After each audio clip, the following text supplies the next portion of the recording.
The Eagles just traded one of the best wide receivers in franchise history, and somehow the deal can look brilliant and dangerous at the exact same time. AJ Brown is going to New England. Philadelphia gets a first-round pick in 2028 and a fifth-round pick in 2027. That sounds like classic Howie Roseman, turn an expensive veteran into future ammunition before the decline arrives. But there's one problem Eagles fans keep coming back to. A draft pick 3 seasons away cannot catch a pass for Jalen Hurts this September. So this is not a victory lap, and it is not a funeral. This is Philly sports truth.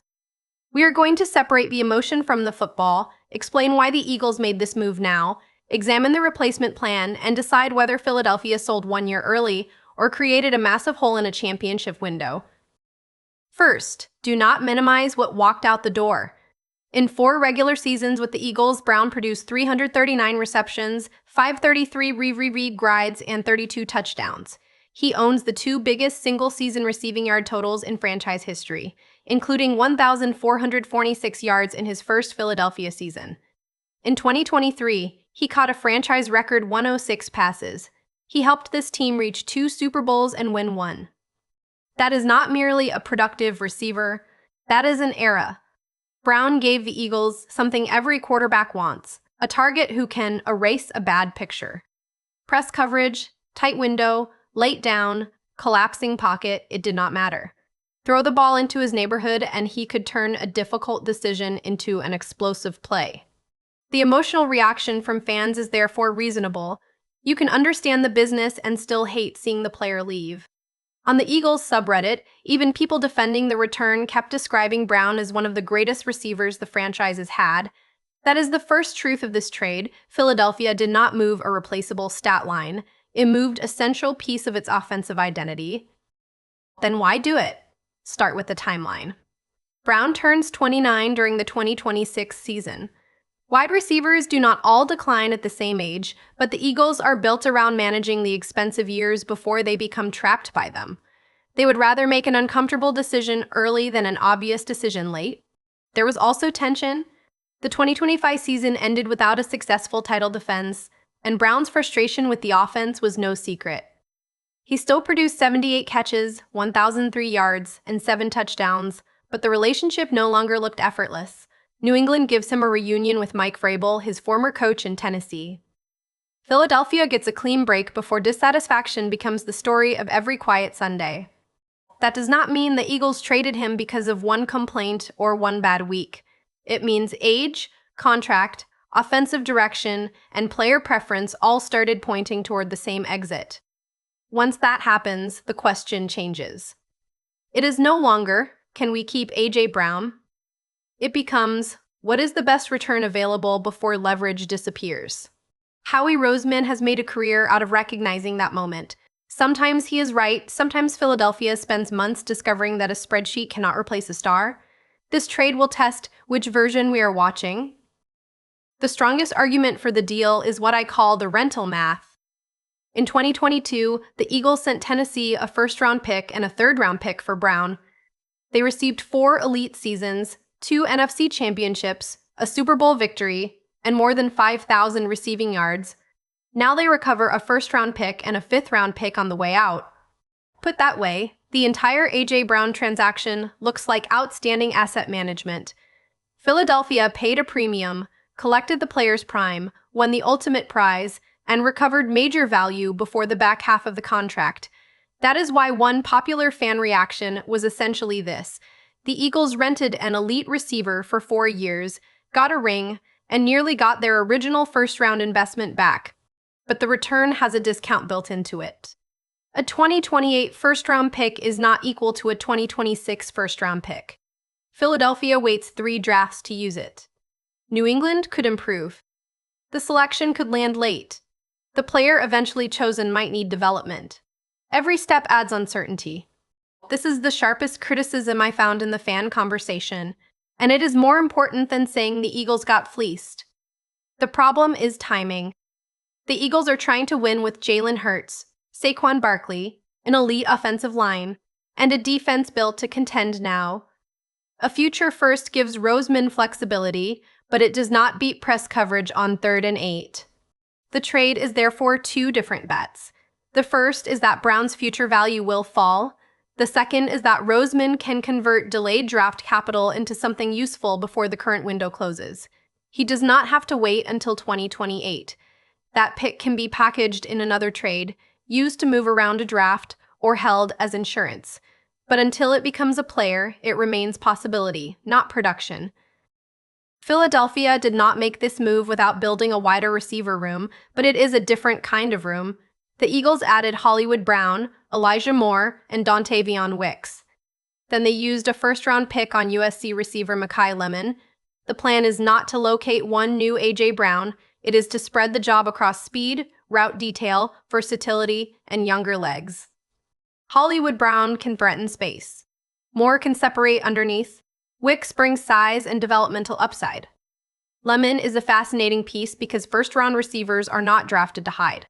His college tape showed strength in the intermediate area and the ability to win on breaking routes. He may not enter the league as a physical replacement for Brown, but he can help the offense become less predictable. That matters because new offensive coordinator Sean Mannion has talked about versatility and maximizing the talents of the players on the field. His background runs through modern West Coast concepts and the coaching families connected to Sean McVay and Kyle Shanahan. The Eagles may want more movement, more formation variation, and more answers built into the route structure. Fan discussion around the Lemon pick noticed the same thing. Some saw him as a clear signal that Mannion wants a receiver who fits the redesigned offense, not a copy of the old one. That is an intriguing theory, but it comes with risk. Mannion is a first-time NFL play caller. Lemon is a rookie. Hollywood Brown and Moore are useful players, but neither has produced like A.J. Brown at his best. Replacing a star by committee sounds smart in June. In December, when the defense knows the ball has to go outside, committees get tested one player at a time. No player carries more responsibility after this trade than Jalen Hurts. Brown was not just his top receiver, he was his friend, his pressure release, and the target who could punish defenses for loading up against the run. Without that singular presence, Hurts will be asked to distribute the ball earlier, trust more matchups, and run an offense whose advantage comes from structure instead of one receiver overwhelming coverage. That can be healthy. Great offenses do not have to funnel every critical possession through one personality. Devonta Smith remains an elite route runner. Dallas Goedert can control the middle. Barkley changes every defensive front.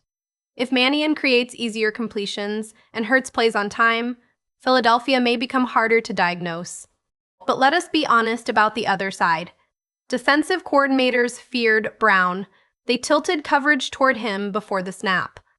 That attention created space for everyone else. When a player with that gravity leaves, the burden does not vanish.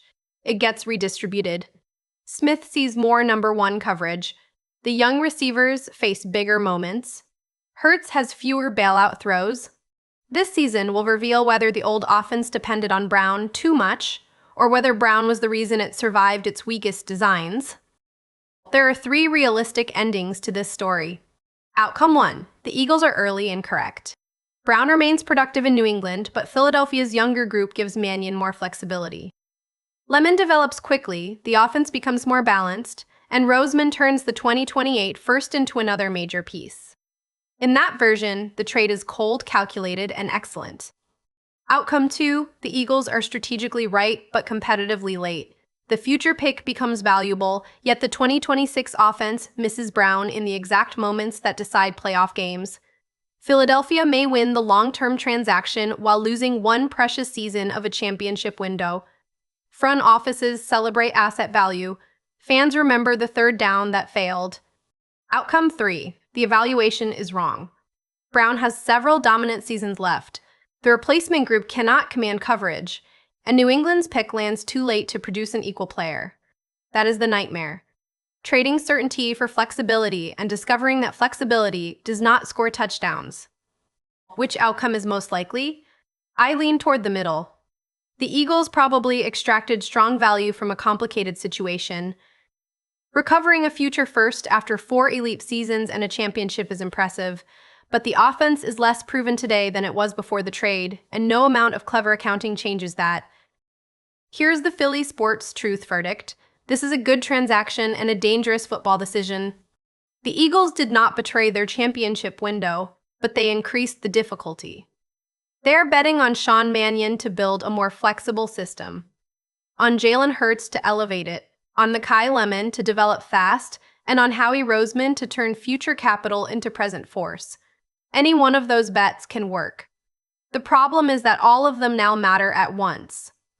Brown leaves as a champion and one of the greatest receivers ever to wear an Eagles uniform.